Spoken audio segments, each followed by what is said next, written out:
this class is about the 4 cups in the Seder of Pesach and how they correspond to the 4 mothers.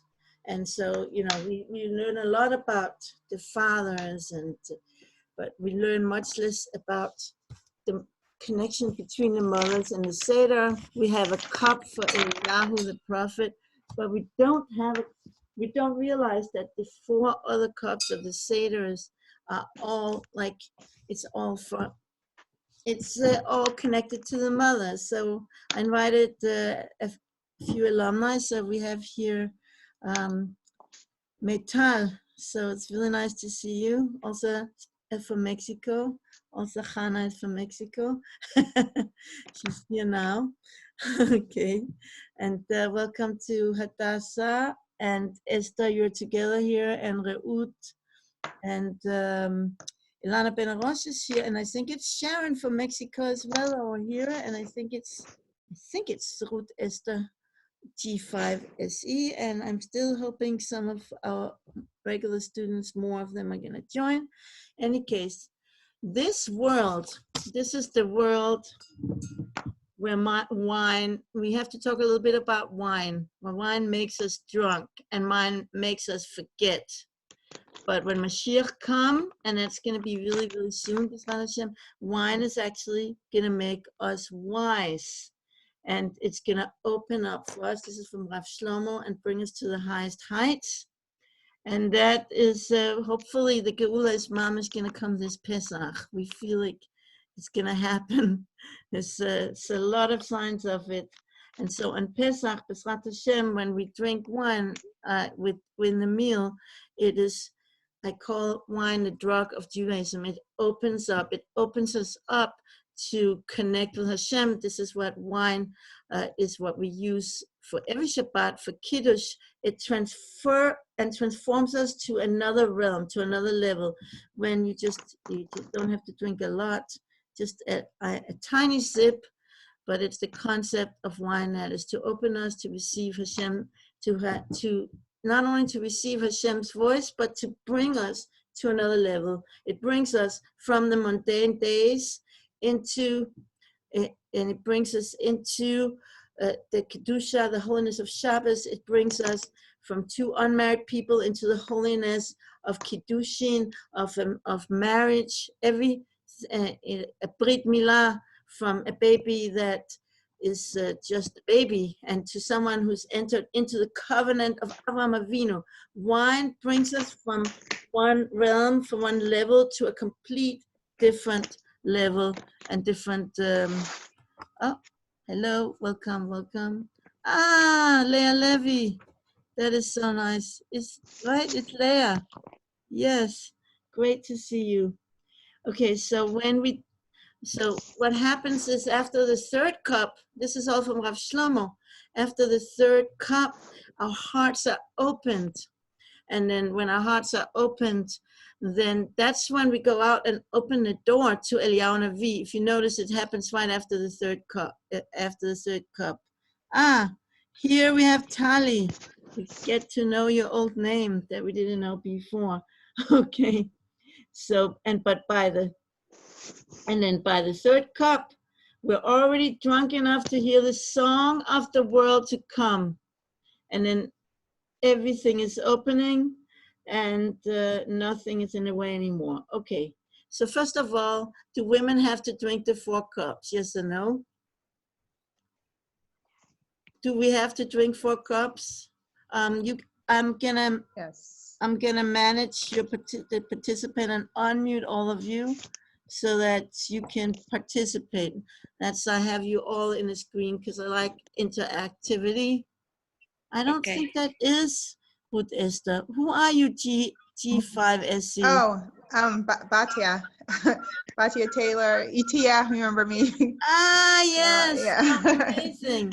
Oh, I didn't expect you, and I haven't seen you for so long. That's very exciting to have you here. I just sent out this morning an email to the alumna in Israel. Yeah, I got it. Why not? So that's wonderful. Okay, so do women have a mitzvah to drink the 4 cups? Yes. Yes, but I don't. Yes, we do. And you can see that. I think I gave you that in the handout, or maybe I didn't. But it's in halacha. Why do we have to drink the 4 cups? We don't have to drink them all wine. We can drink them all grape juice, okay? If that's the right thing for us to do. Or we can do a mixture, but we do have to drink 4 cups. Why is that? Because we women were in that miracle. Just like women have to light the Hanukkah candles. And so this is different. In the Kiddush, we don't have to drink wine in the Kiddush. One person who makes the Kiddush has to drink the wine.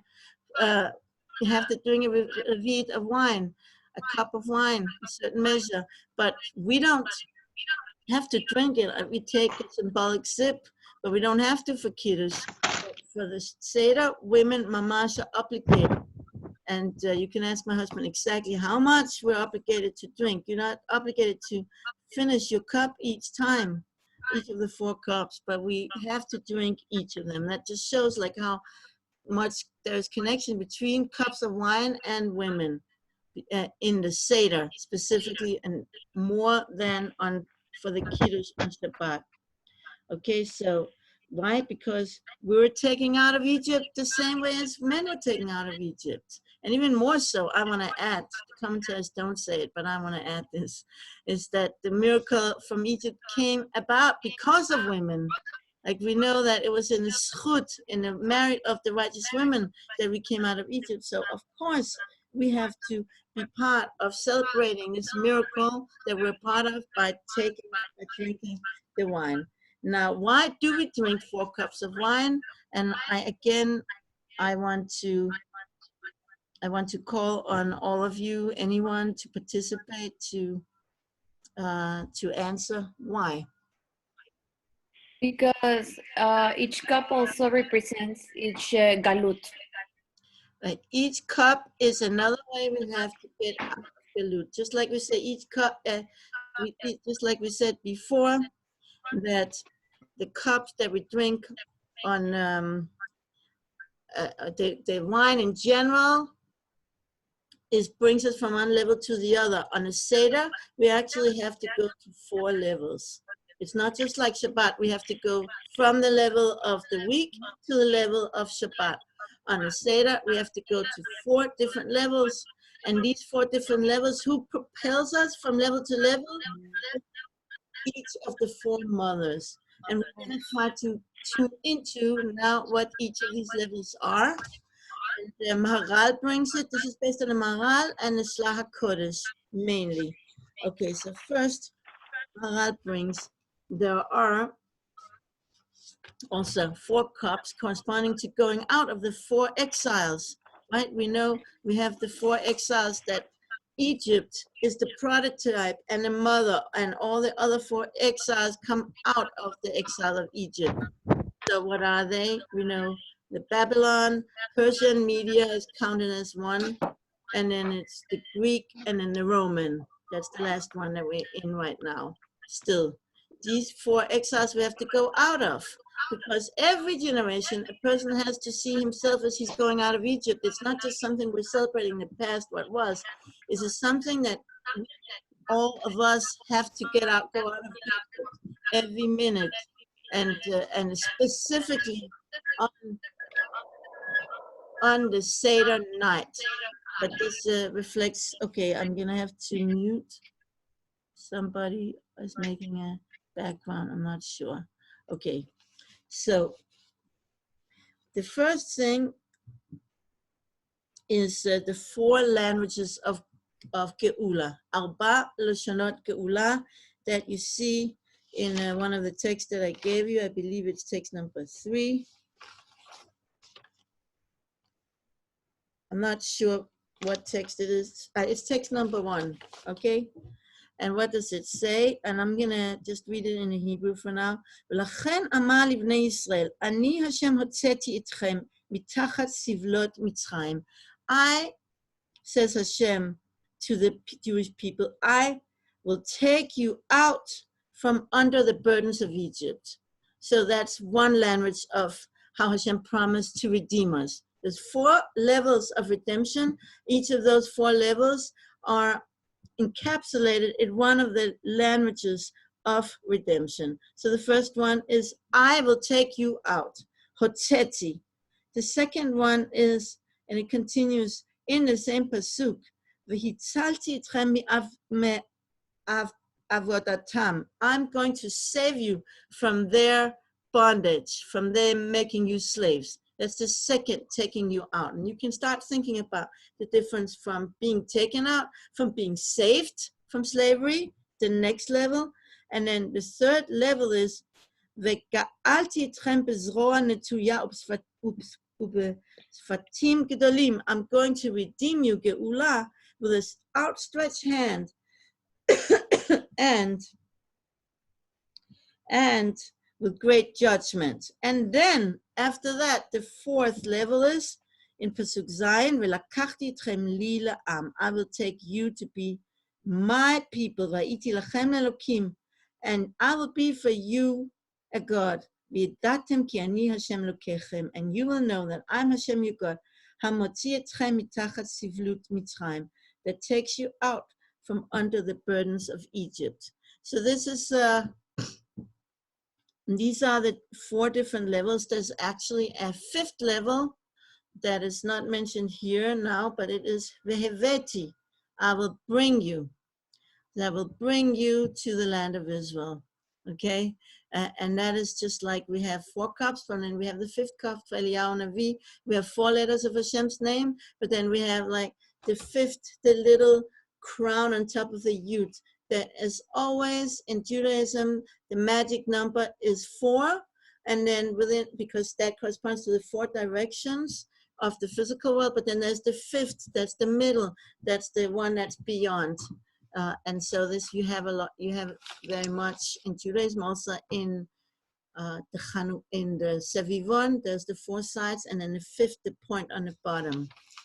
And so, but now we're going to see how this fits in with what we learned in Parshas Lech Lecha, that Abraham was foretold that his descendants were going to be enslaved for 400 years, but he was told not only that they were going to be enslaved, he was told, and this is in text number 2, he was told, ויאמר לאברהם, ידוע תדע כי גר יהיה זרעך בארץ לא להם, ועבדום ועינו אותם 400 שנה. He was told, how many things was he told that's going to happen to his descendants? I'm going to translate it, and you're going to answer. How many levels did Hashem tell him, tell Abraham what's going to happen as part of the exile? Ger yezarecha, your children will be strangers. Be'eretz lo lahem, in a land that's not them. Ve'avdum, and they will be enslaved. Ve'inu otam, and they will be, how do you say, afflicted for 400 years. Okay, so how many things was Abraham's children, like was Abraham told would happen to his children when Hashem foretold to Abraham in Brit Ben Abitarim, in the covenant between the pieces, what was going to happen to his children? Well, how many is that? Pretty straightforward. I can unmute all of you, manage participant, unmute all. Okay, how many things were Abraham told?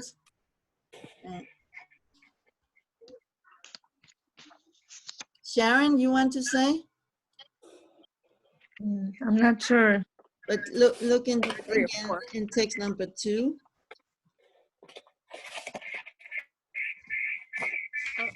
I'm only counting 3. It's very simple.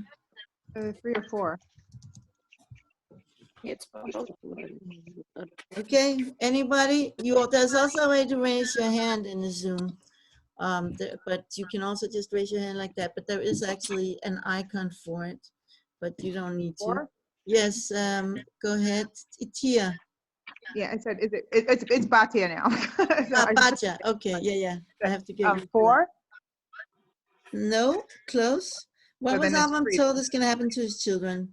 How many? What was he told? The Your children will be restraint, stranger, they will be slaves, and and they will be afflicted. How many things are okay, that? so that's 3. 3. That's pretty straightforward, right? 3 things. Okay, but so how does it work? But we were told that we're going to be redeemed in 4 ways. So if you go to the chart that I believe I emailed everyone, you will understand how it works. That being each of the 3 levels that Abraham's children were going to be inflicted with, they are like to be a stranger. Which one is worse? There's to be a stranger, there is to be a slave, and there is to be afflicted. Which one is worse? And we all have to also think how we still maybe have traces of that in us, but we're getting out of that very quickly. Stranger, a slave, and afflicted. What's worse? Afflicted is the worst. Affliction. Affliction is obviously the worst. That means with the whip, okay? Yeah. Slave is pretty bad. They could be the slaves, but treated nicely. Wait, I can't hear who's talking. Itia? Yeah. I mean, Betpacha? Oh, I didn't say anything. Okay. I just said affliction like everyone else. Yeah, affliction is the worst. So that's the first thing we have to get out of. We get first out, we go out level by level by level. Okay, so we have to go out of affliction. Then what's the next thing? We have to go out of afflictions can be Slavery. slavery. Affliction is the whip in Egypt. What can affliction be today? Just one example, give me. Corona. Financial difficulties. Shouldn't be too hard. Okay, so we have to, so affliction, we're praying to get out of. Affliction can also be addictions. No, addictions is slavery, right? You can't, a person is enslaved, they're not in control. They cannot control their addiction is a kind of slavery. So today, we're still, most all of us, we have all of these. And when the Geula comes, that's going to be the accumulated effort of all of us getting out of all of these different kinds of slavery. So we have affliction, different kind of illnesses, different kind of pain. Pain is affliction, it's basically pain. Then there's slavery, addiction, and then there is being a stranger. Not feeling belonging, not feeling a sense of belonging. A lot of people maybe can relate to that one as well. Did you mute? Are you saying something, Tali? Okay, now I have to put my video mute. You can feel the feeling of being a slave, being a stranger, a ger, not belonging. It's connected also with the language. You go into the store, you can't find the cottage cheese you're used to, or just like understand the jokes of the locals, and being a stranger, not being really part, feeling belonging, feeling that this is, I'm totally at home here. Anyone wants to give an example of that? You can.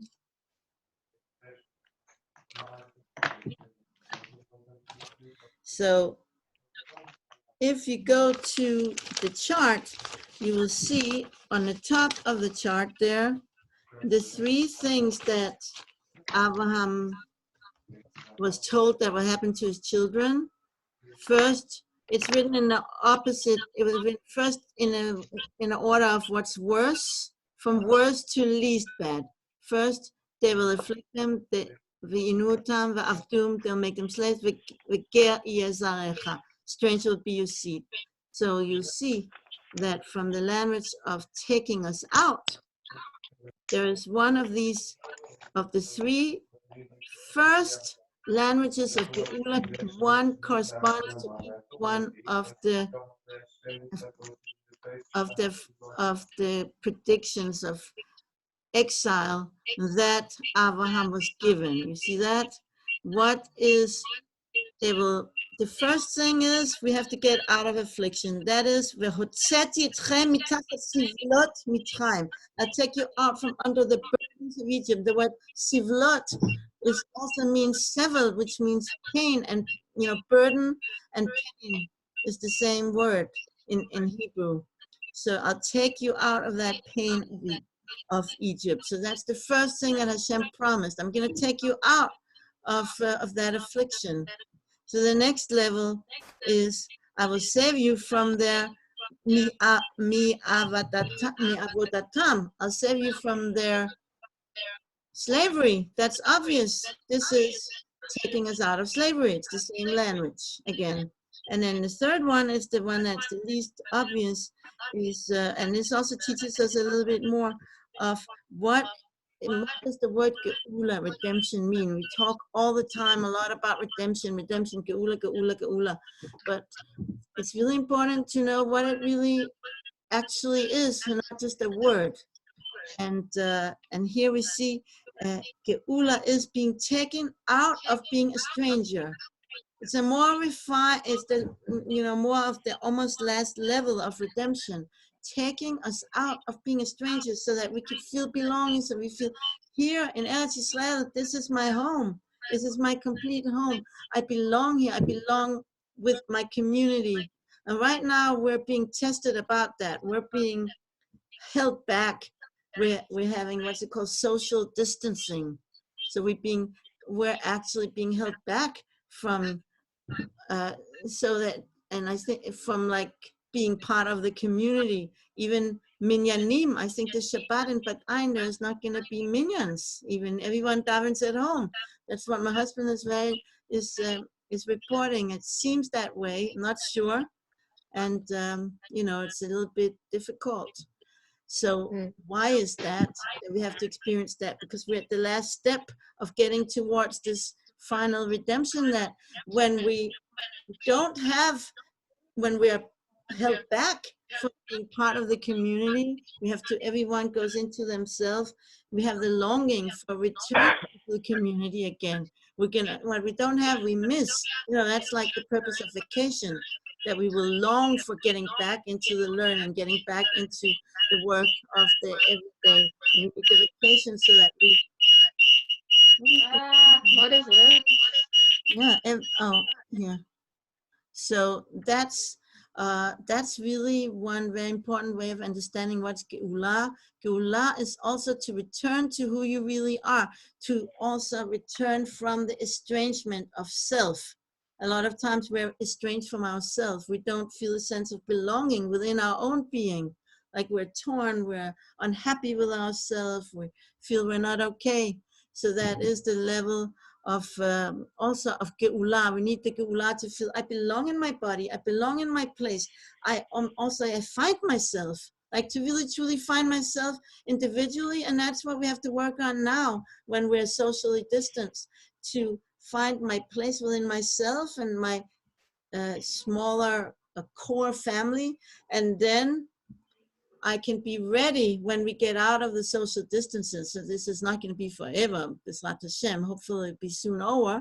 Then we can be ready to also find ourselves in a greater community. But first we have to find ourselves now within ourselves. And that's what it's about right now. And so then there is another fourth level that we have to get to. It's not enough to go out of the negative. We have to go into the positive.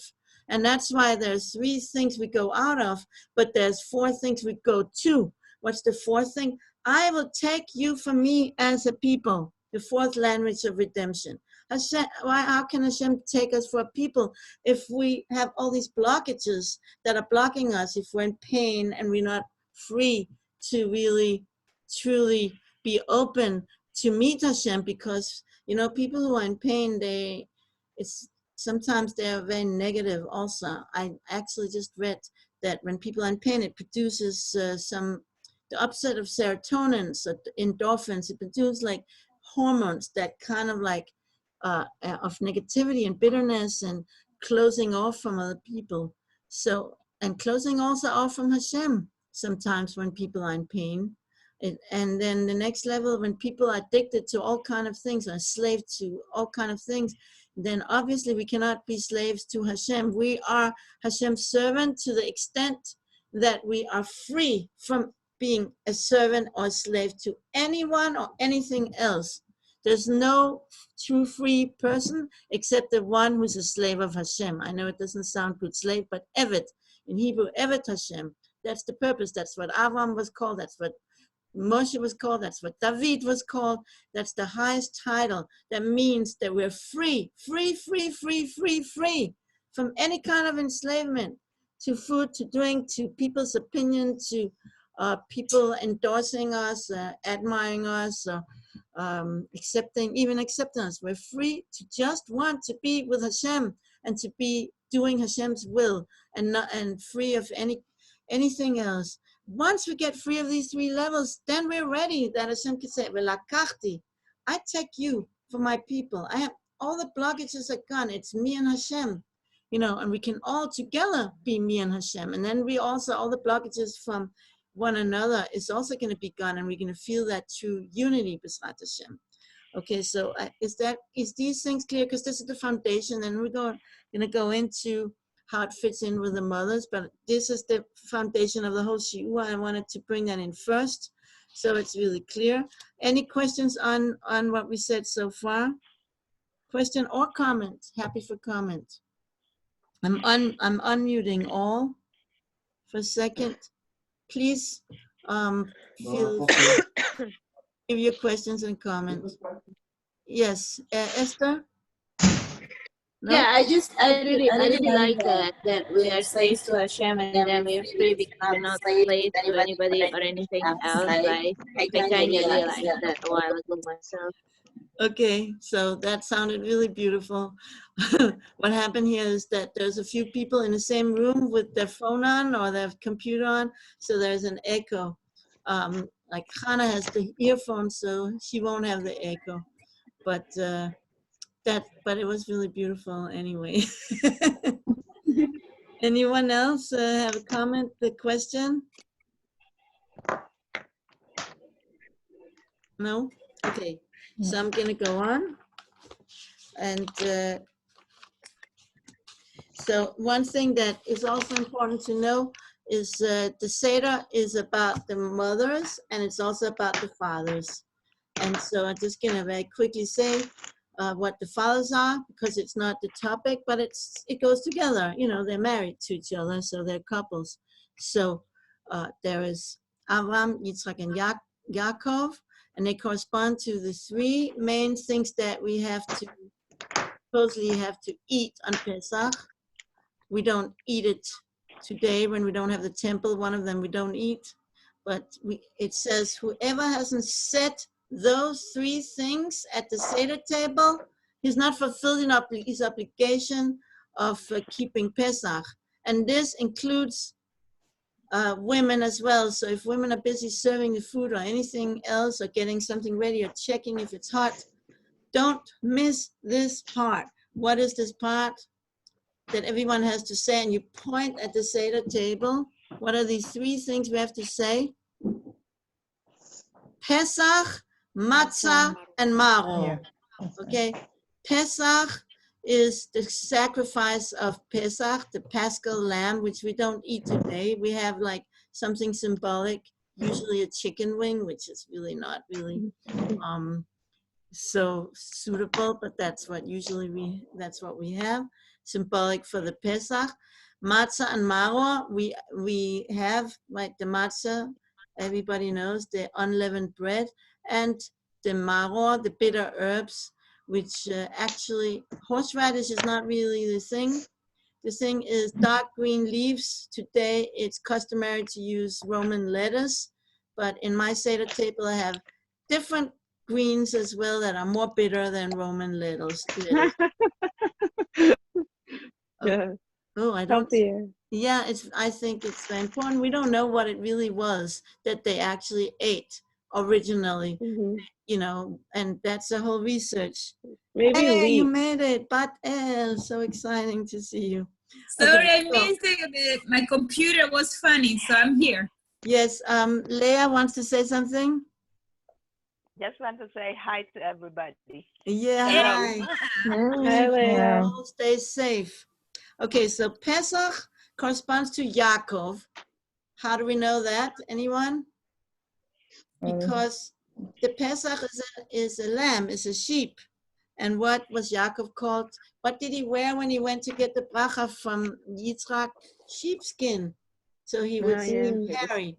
And this is also why Yaakov says, don't bury me in Egypt, because the Egyptians, they worship the sheep, and I don't want them, I don't want them to worship me.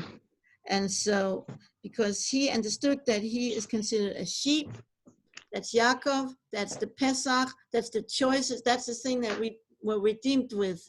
Yaakov, the choicest of the father, because he's Tiferet. And now, now you're going to guess the two other ones. Who's Maro? That's an easy one. Yitzhak. Yitzchak, very good, Gabriel. I knew you were going to say it. Why? Because he's like Gevura. He's like, I don't know. And also he was suffering a lot. He asked Oh, for yeah. suffering in the world. Okay, Maro, that's Yitzhak. bitterness, that's suffering, okay? So we can also trace these three to the three things that Avan was told. I don't have it on the chart, but I'm just thinking it right now loud with you. Suffering is Maro, is with like, and they will afflict them. And slavery, I believe, is the paschal lamb that with which is the sheep, which is the Pesach we went out of slavery with. And again, a stranger is then the matzah, and that corresponds to Abraham, who's the one who was separated from all the other nations. That's why he's called Abraham. He's on one side. Ever is a side that's like Abraham ever. He was on one side, and the whole world was on the other side, just like today. Everybody is against us. I don't know if anyone is saying that the Jews brought the coronavirus, but I wouldn't be surprised. But I guess there's too many proofs against it, so they can't say it. But if they could say it, they would. Okay, but like, so Avraham is the matzah. He's separate, just like the matzah is separate from chametz. All the work we do now to get rid of the chametz, and now is the time to finish up, eat up your chametz, and don't buy more. Just eat up all your granola, your crackers, your bread. Just keep for the last Shabbat pitot that don't make crumbs. Okay, separate all the dry stuff, all the stuff that cornflakes, and it's also chametz. And you may just check on your teas. I once found in one of my teas roasted barley, one of the celestial seasoned teas. It was like some kind of a very nice and gourmet tea. It had in it roasted barley. And so that's why we have to check all our stuff. Now's the time to check and put away, separate all the chametz in one box, in a box that we know this is what I'm working on finishing. This is really not a good idea to sell chametz. That's only really an emergency. Usually that was a heter given for big stores that would just lose too much money if they were gonna just burn all the chametz. It's the best thing is to finish everything but a few crumbs that can be burned. And some things can be given to the chickens as well.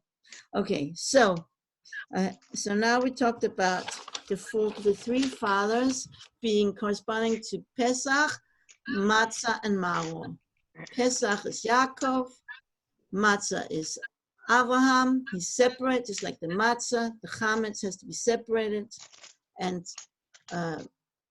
Pesach, Matzah, and Maro is Yitzchak, who suffered, and he also was blind, and there's no suffering like the suffering of blindness. I didn't know Yitzhak was blind. Yes, it says Yikhu enav mirot. His eyes became dim from seeing. Mm-hmm. And Wow. so he was blind. He became blind. Old age, right? That's why, but he became prematurely blind. And that's why Yaakov was able to get away with getting Esav's blessing in the first place, because Yitzchak couldn't see, but he would feel, and Yaakov was wearing the sheepskin so that Yitzchak would feel and feel that he thought it was Esav, who's very hairy, like almost like the sheepskin. Okay, so if he would have not been blind, Yaakov would have not been able to get the blessing in the first place. So it's also mistake. But we once had a blind student, and even though today you could do a lot of things with Braille and you could do things with computers and everything, can you just imagine what suffering it is not to be able to see the beautiful green, the beautiful flowers? It's just, and always have to be careful not to bump into things. It's huge suffering. Okay, so we have to thank Hashem every day that we can see. Thank Hashem for all the good things always. Okay, and so there's another thing that it also, the four languages of redemption correspond to the four merits that the Jewish people had, why they were redeemed. Do you know what they are? And then we're going to get to the mothers. Okay, we're going to get to the mothers very soon. Okay, it seems like I'm ending with the thing with the mother. Okay, what are the four things? You can see in the chart. And Can you mute your video? What's her name? Who's talking? I don't know her name, but it's making a lot of noise. But Pipacha, what are you saying? Her microphone. Yeah. You can't hear me? But it's making. Can you hear me? Yeah. Okay.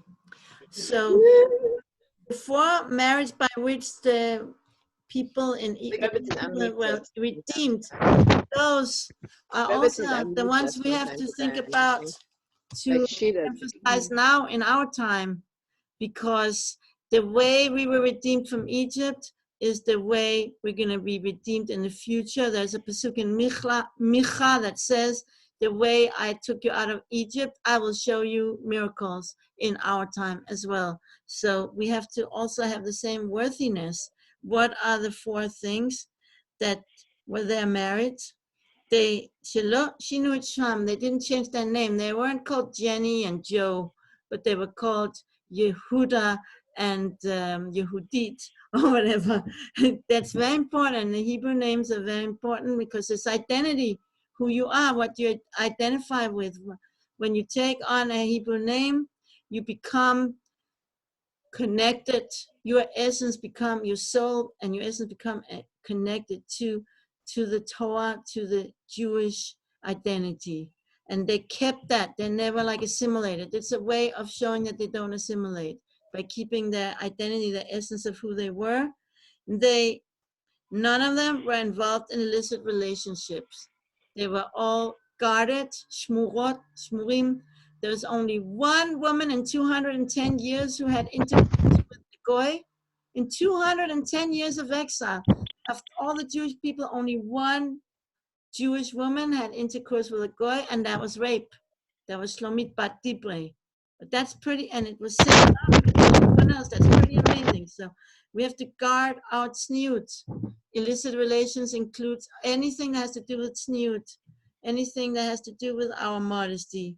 These are the merits that gives us the merit for redemption. We all want the redemption now. So these are the things. Your Hebrew name, tzniut, lashon hara. They did not speak lashon hara. This is why I gave a class in that last week. My last, this week on Sunday, my last frontal class in the classroom for now. The importance of guarding our tongue, we cannot emphasize it enough, especially in our time now, and for protection from the virus and from everything, and for Geula, for redemption. And then the fourth thing is, they didn't change their language. You need to learn Hebrew. Okay. You didn't change what? Their language. The language. Okay. That's also part of the, that's part of redemption, of knowing, that takes you out of being a stranger, right? You see, I put them in the chart under the things that, where I think it belongs. you know, I made that up where I put everything. Everything that's on the chart is based on sources, just like where it all corresponds to what. Some of it is based on sources, and some of it I tried to make it fit the best that I could. Okay, so so you see here, well, actually, it's a little bit different. They didn't change their name. That somehow I had it goes together with Kiddush, or together with I took you out, and they didn't have illicit relationship. I thought that goes together with Rivka, because it says about Rivka, she was a virgin, no man ever knew her. A double language. She was written about her in a double language, that she was a virgin, both, and a man never knew her, and she was a virgin. Betula ish lo yada. And then I thought that the Lashon Hara has to do with not being a stranger.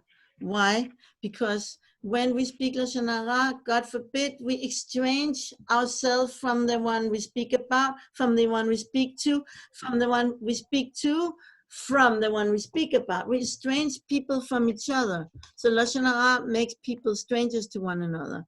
And then the last one, they didn't change the languages. Hashem will take us, we'll be with him, we'll be in the true language of our soul, the holy language. Okay, so I know we're getting towards the end, and I have to very soon let you know about the four mothers and how it fits in exactly.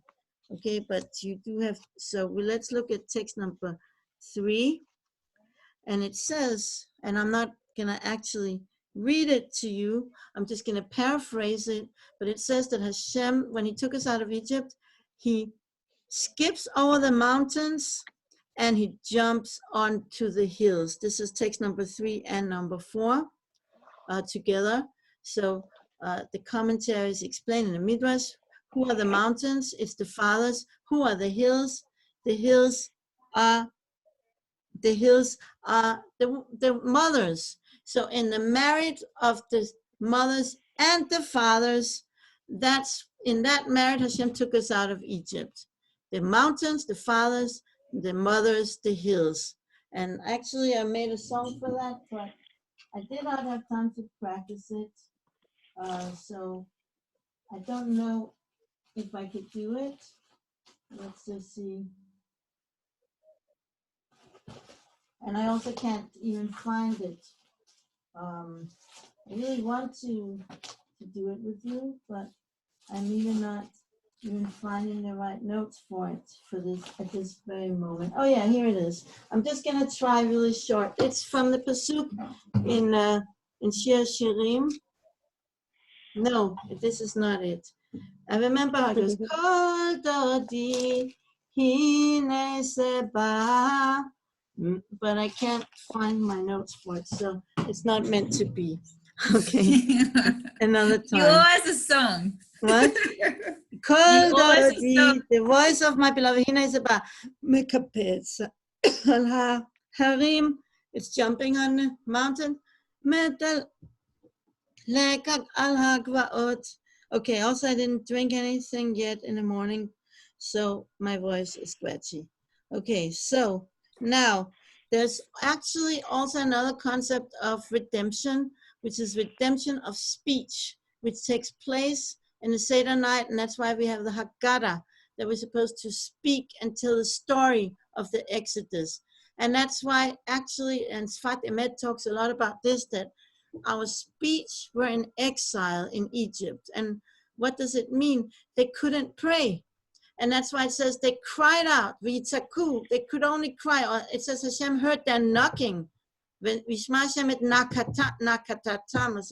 Hashem heard their knocking, not Hashem heard their tefillah. They couldn't pray because speech was in exile. Tefillah, prayer, is the highest way of expressing speech, prayer. Tefillah and Torah. So there's also 4 different kinds of speech which correspond to the letters. The Hebrew letters are divided into 4 groups. Did you know this? There are the throat letters, the guttural letters, which is Aleph, Hey, Chet, Ayin, Reish, and Chet. They're the guttural. That's one group. I think that belongs to the first cup. We get the guttural out because it's the deepest out of exile. We start always from the deepest. I have to think because no one said. Then there is the palate. That's the next level. The palate, that's like not all the way down the throat, but it's here, right? Where the tongue touches. When you say those letters like gimel, gimel, gimel, yud, kaf, kuf. And then there's the tongue. Dalet, that's when the tongue like goes out. Dalet, tet, lamed, nun, taf. And then there's the teeth, where the tongue touches the teeth. That's zain, samach, tzadi, shin. And the last one are the lips.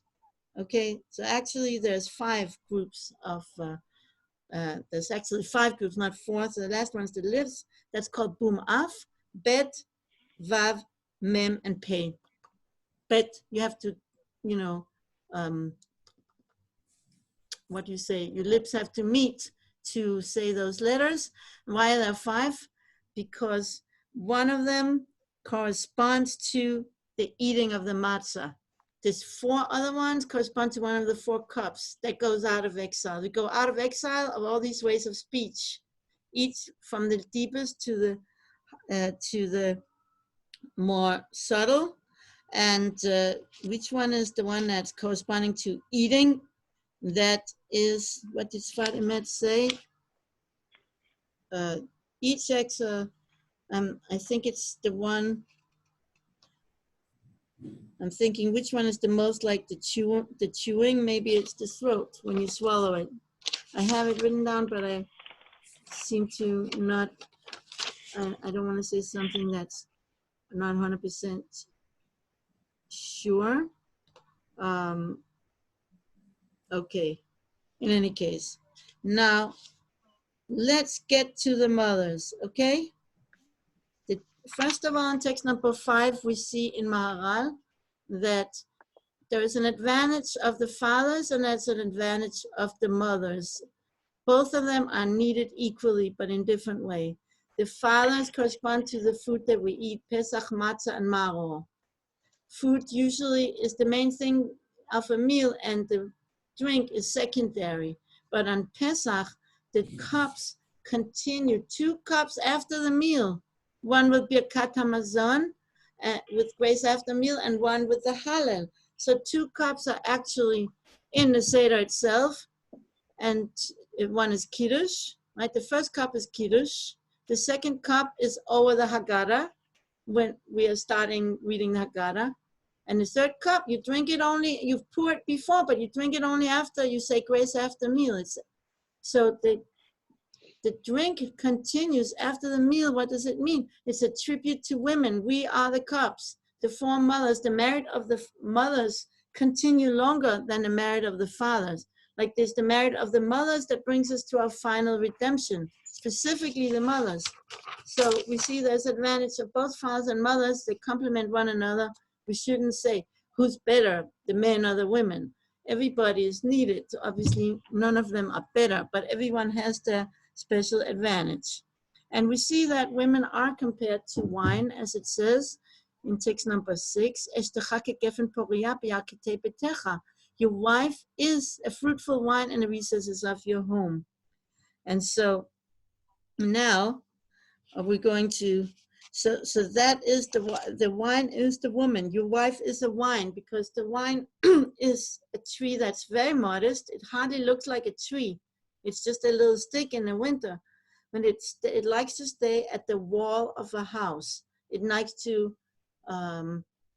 lean on that wall. So that's like the woman that stays close to her home, but her influence can reach all over the world, just like the leaves, they stretch themselves out all so far. Okay, and also the concept of the 4 cups is a rectification from eating from the tree of knowledge. Obviously, everything important is a rectification from the tree of knowledge, because the tree of knowledge is the main is the main kilkul, the main blemish that happened in the world, that the geula can only come when it is rectified. And there's one opinion, what fruit was the tree of knowledge? Wine. Wine. Okay, and it says that Chava squeezed grapes and gave it to Adam to drink the wine. And so we have after that, and with that, everybody was expelled from the Garden of Eden. And then it continues in the generation of the flood. What happened with Noah? He messed up with wine as well. He planted a wine when he should have planted a wheat. And then he got drunk. And then he did things he later regretted doing. We're not going to go into it. But the point is, in the Seder, the 4 cups of rectification for the major sins of humanity. Like these are like cardinal, because they're the first human being in the world did it, and then the first human being in the renewed world after the flood continued to, it's basically a continuation of the sin of the tree of knowledge that happened with Noah.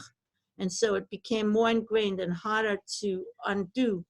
And we have here, I guess, 2 cups for each tikkun, 2 cups for Adam, 2 cups for Noah. I'm just making that up. But in any case, we know that wine can mess up and wine can rectify. So now we're going to get to see how they correspond to these 4 cups, to each of the 4 mothers. So the cup of Kiddush, as you see on the chart, the first cup, it corresponds to who? It goes in order, so it's pretty easy. It corresponds to, you can unmute yourself. To Sarah. Sarah. And why do you Sarah think it Imenu. corresponds to Sarah? What do we say in the Kiddush? Asher bachar banu mikol ha'amim. Who has chosen us from all the people? Who has chosen us from all the people? Who is the one that was first chosen? Abraham and Abraham, Sarah. but together with Sarah. Okay. Whenever it says, whatever Hashem says to Abraham in the Torah, it was also to Sarah. They were a couple, they were together. Ishto kegufo. His wife is like his body, they're like one. So also Sarah was told, Lech lecha, lechilach, go. We forget, we always talk about the merit of Abraham that he went. But it's even greater in a way for a woman to pick herself up and leave everything, because a woman is more connected to where she grew up, to the people she knows, and the home is her safety. The woman is more connected to her home. So that Sarah picked herself up, left her home, and went with Hashem, and went with her husband and with Hashem. And she didn't tell her husband, no, we can't do that. I want to stay. Here's my family. Here's the people I know. Here's the stores I know, the well I know my way to. What are we going to eat? Where are we going to go? She didn't tell. She was a team with Abraham. So Hashem selected Abraham and Sarah. Asher bachar banu mikol ha'amim. Hashem selected Sarah from all the people. And more than actually Abraham, does this sentence refer to Sarah? Because Abraham had other nations coming from him. He's Avraham Goyim. He's a father of many nations. He had from him coming Ishmael. He had from him coming Esau. But from Sarah, only the Jewish people come. So the sentence, Asher bachar banu mikol ha'amim, it applies to Sarah more than to Abraham. And so Kiddush is the cup of Sarah. And when we go to the Pesach Seder, we should remember that whatever Sarah stands for, this is what's happening when we have Kiddush. And if you look again at the chart, and so it's about going out of pain. Okay, she had a lot of pain in her life, Sarah. When did she get out of pain? When she had a baby, when she left. Okay, so this is about, how did Sarah go out of pain? By laughing, by happiness. She was able to go out of the pain of infertility. And that I can testify, because I experienced that for 14 and a half years. It's a very big pain of infertility. It's not a physical pain necessarily, but it's also a pain. And to go out of it, we have to laugh. It's, what's interesting, the Sephardim, and we adapted that custom. On Kiddush, we laugh a little bit. I'm sorry, on Haftalah. When we say in Haftalah, Borei Pri Gafen, if you're Sephardi, you're supposed to laugh a little bit. We do it also. We just go, you do it, Metal? You're muted. You do it? You're supposed to go just a little bit. You know, when they say in with the wine, the laughing, the release, the happiness. This is, they correspond to Sarah. She was laughing. Tzchok asali Elokim, God made a laughter for me. Kol hashomea yitzachak li. Everyone who will hear that I had this baby in the age of 90 will laugh with me. I'm so happy. I got out of pain. So that's Kiddush, that's Sarah. And that is also, I thought the thing about, they didn't change their name because Sarah, she became the first Jewish person who got a Jewish name, who did change her name from a name that was not like she changed her name from Sarai to Sarah. Like she changed her name with Hashem's command to get the name that was truly her soul. So that's why I put it there. Now I didn't bring you, the Rabbi Nachman says that we go out with 4 things that also correspond to the 4 cups. But I put all of it in parentheses because he didn't say which cup corresponds to what. But it's basically miracles, Emunah, the land of Israel, and prayer. So we have to remember these are the things, if we want redemption, we also have to go out of. So I made up where I think it goes. So miracles is like the first thing is what Hashem did to Sarah. Right now is a miracle. Okay, it's pretty bad miracle, but you know, like we say the 10 plagues were miracles, right? That's how he took us out of Egypt. That's how he redeemed us with miracles. Now there is coronavirus, lo aleinu. It's like a plague. It's like the 11th plague, or whatever you want to call it. Or maybe it's like a connection between all the plagues together. If we go out after the plague, we went out of Egypt. At the 10th plague, we went out. So even though it was a plague, and it says some of the plagues did affect the Jewish people as well in Egypt. So here we see like the same thing is happening. There is a plague now, just like, and it's a miracle because it's like something with all the signs and everything that people have and control that everybody thinks that we could have in our time.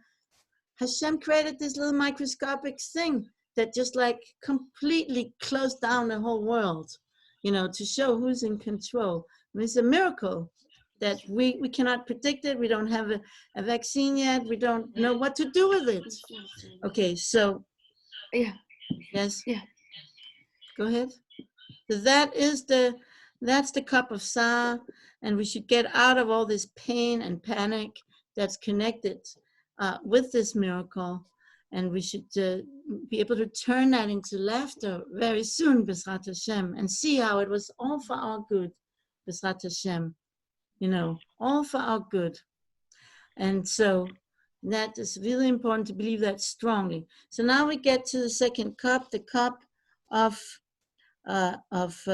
Doom, of the Haggadah itself, telling the story of the Exodus, and that is corresponding to Rivka. Why?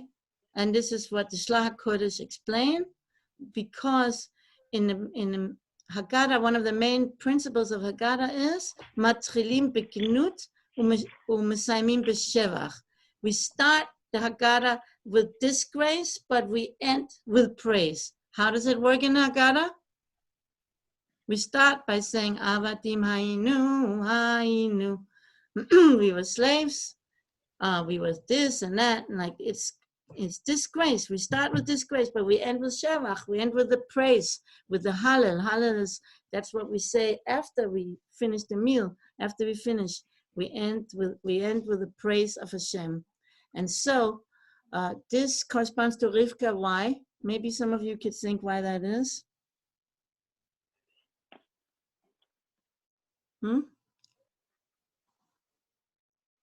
Nobody? What do you know about Rivka? Rivka, like, she married Yaakov. Right. Now, Like, where did she start off? Where did he start off now? Oh, well, Leah took her spot. Okay, but I'm talking about. She started at Laban's house. She started off in Laban's house. Laban. Exactly. from Right. disgrace. She was in a very low place. She was from a very low family, from idol worshippers, right? Laban, her father, had this crystal ball where he did all kind of like, what do you call it? Manipulating of reality, witchcraft style thing. She came from the lowest of the lowest. She's called in the Midrash, Shoshana ben HaChochim, like as rose among the thorns. That is Rivka. She came from disgrace, but she became praise. Who did she become? Like you said, the father of Yaakov, the second link of the Jewish people, the first link, actually, the first link. That's what the word Rivka means, a link. So, and she brought us, the Jewish people, she brought us Yaakov, Yisrael, Am Yisrael. So she corresponds to the whole story of the Haggadah. We start off in the lowest of the lowest, and that's what we see a lot with the Jewish people. And then we come out in the highest. The Jewish way, we always count, we begin at night. The big new day starts at night. It starts with darkness, but it ends with light. That's the story of the Jewish people. We had been persecuted for so many centuries, but it's gonna end with light. We're gonna come out redeemed. The whole world is gonna respect us, Baruch Hashem. Okay, so now we're going to the third cup. So Can I ask a question? Go ahead. Yes, who's talking? Esther. Esther, go ahead, Esther. Go ahead. Yeah, so I'm confused with Rivka. Is Rivka Rebecca or Rachel? Rivka is Rebecca. Okay. Okay. Rivka is Rebecca. So, okay. But, okay. And this is corresponding to, I will save you from their avodatam, from their slavery. But avodah is also the word that's used from idol worship. So we could say Rivka was okay, saved but wasn't Rebecca the one that Avram's servant went to find a wife that's for right. Isaac? Yes, that's her. Rivka, okay, Rebecca. Right. So I'm just saying it goes with the second language of redemption, where it says, I will save them from their avodah, from their worship. It can mean enslavement, but it can also mean worship. I saved Rivka. Rivka was saved from all that idol worship. Well, she's saved herself, but then she was taken away from having to live in that community, and she was brought to marry Avram's son Yitzhak by Avram's servant. You're right. Okay? So Rivka is compared to Magid? Right. Magid is the Haggadah. Rivka is the second cup. That's the Haggadah that begins with disgrace but ends with praise. That reflects the life of Rivka. Yes? Okay, so now we're moving to the third cup. Okay, so the third cup is the cup that we say with the grace after meal. So that actually, that cup is connected to the whole meal. So that cup corresponds to Rachel, because Rachel is Eretz Yisrael. Rachel in Kabbalah is called Eretz Yisrael. Eretz Yisrael is where you grow all the food from. Like that's the land, the actually earth. Eretz is the same word as the English earth. Eretz, earth, sounds similar. So she is like the ground, the earth. She's the Malchut. And the Malchut is the land that produces the food that we eat. And then moreover, her son Yosef, her main son, sustained all the Bnei Israel in the famine. So her, my Spotify, what happened here? So her son Yosef sustained Israel in the famine, brought us all the food. So that's suitable that Rachel should be the cup for the Birkat Hamazon, for the grace after meal. And this is also, it also says there's no blessing in the house except for the wife, and that's Rachel. She's the one who brings the blessing. She's called Akeret Habayit. The main one in the house is Rachel. Okay, so now we're going, and this I thought connected to, they didn't speak Lashon Hara because Yosef, her son, he did the most amazing tikkun for not speaking Lashon Hara. What did he do? He did not tell his father, he never told his father that his brother sold him into slavery. And that's huge. He never told it because there was no purpose of telling it, because it was finished, because the father wasn't going to do anything about it. He already had become who he was meant to be. Okay, so the last cup is Leah. Okay, why is that's the cup for Hallel? Why is that cup Leah? What do you think? She was the, oh no, I was going to say she's the last of our mothers, but that would be just the opposite. She came before. She is the last of the mothers. So like it goes in order. It goes in order in the sequence of the Seder, so you can easily remember it. First cup is Sarah, second cup is Rivka, third cup is Rachel. Yes? Because she gave birth to Yehuda, because she said, I thank you, Hashem, for I recognize you. Exactly, So, that's what we see here in the chart. When she gave birth to Yehuda, it says, Hapam odeh et Hashem. This time I will thank Hashem. And the Hallel is thanking Hashem. That is what it's about. And also from Yehuda who comes from Yehuda, who is all about thanking Hashem? David? David, right? King David, who wrote the Tehillim. The Tehillim is the same word as Hallel. Tehalel, Tehillim. Okay, it's the same word. It means praise. So also, she had like 6 of the Shevet, the tribes. Like she had was six of the tribes. Yeah, she started off like sad because she didn't want to be with Esav, but then she ended up having 6 of the Right, 12. it's true. And she thanked Hashem when she had Yehuda. But they also say in the Midrash, but that's a whole other class that I will teach you in Beirut, that Leah was the first person that truly thanked Hashem. No one thanked Hashem the way Leah thanked Hashem. So she goes with the Hallel. Okay, so these are things that we need to develop. And so we see here the 4 cups, and we have to remember when we go to the Seder, it's going to be in a little while, but I want to make sure to give you this class that we start in Kiddush, remembering Sarah, remembering being selected, remembering we don't have to be afraid to look Jewish, to stand out, to not keep the fashion. If the fashion is not modest, we can be ourselves, we can be strong, we can be on one side and the whole world can be on the other side. We do Hashem's will like Sarah. We're not afraid to follow the clouds and go with Hashem. That's the first cup. That's the intention.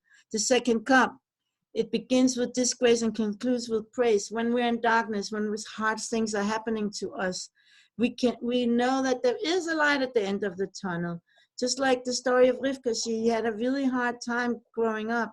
She was really suffering with that family, probably a lot of abuse. Anyone who was abused, think about Rivka.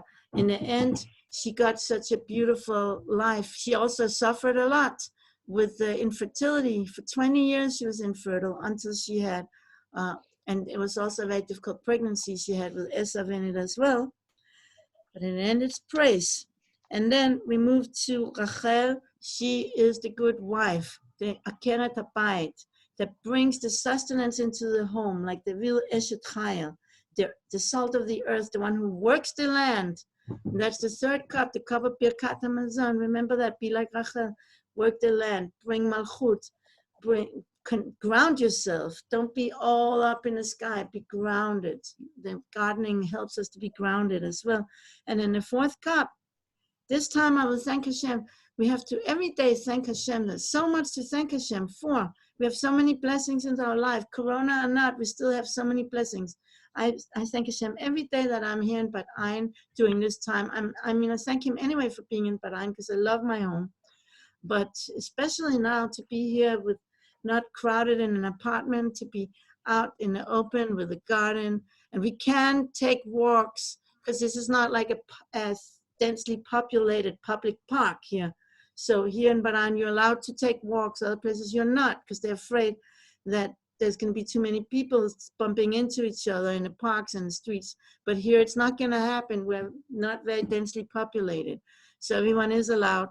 I hope that's my opinion. You're allowed to take walks here in the surrounding of Bad Ayin.